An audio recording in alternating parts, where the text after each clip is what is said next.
Hi there, Malcolm here with my 282nd Booktube video, and today I'll be bringing you my wrap-up for August's reading.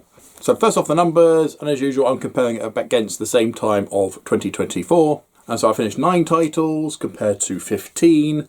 I did look, there was a lot of graphic novels and things last year, totaling 1,921 pages, which was 100 pages more than last year.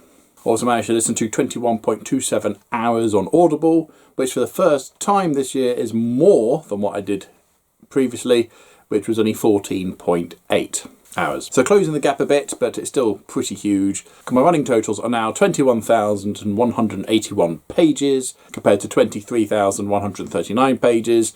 So less than 2,000 gap. If I get some good reading done, I can close that. Total hours is 168.63 for this year compared to 261.69 for last year, which is just under 100 hours difference. So that's going to be really hard to catch up in September, October, November, December. 4 months. Close a 100 hours gap in 4 months? Probably not. Though I do know my Audible listening come September dropped massively, and has been down ever since because I haven't been doing the school runs quite so much. We chuck them on the bus now. And so I've finished a total of 98 books so far this year compared to 122 books at the end of August last year. But then last July was ridiculous with 32 titles. Anyway, 9 books to talk about today. Let's get cracking. Now I have done an individual video for all of these books, so I'll leave links to those down below. Do feel free to go check out the ones that you're interested in.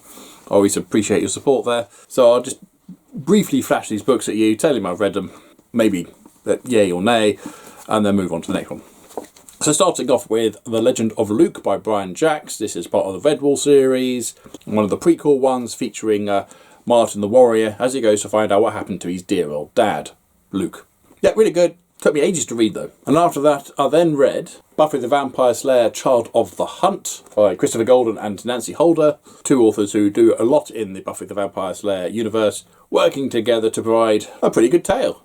In fact, I don't think I really picked up on the fact there was 2 authors, because I think in my video I do mention it does feel like there's 2 separate stories that are crammed in here, and you know, we've got 2 separate authors who are working their own particular story within it.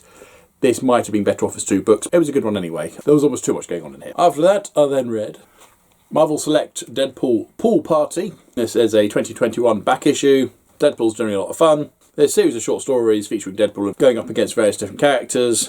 Absolutely bonkers, entertaining, and brilliant if you enjoy that sort of thing. And after that, I then finished listening to Pushing Ice by Alistair Reynolds on Audible. Yeah, really good. Not his best, but certainly very, very serviceable story. Ended a bit abruptly. I was kind of hoping for a bit more, really. But yeah, really good. And after that, I then read August Book of the Month, which was Bearhead by Adrian Tchaikovsky, book 2 of the Dogs of War series. Absolutely loved Dogs of War. Really excited to read this one.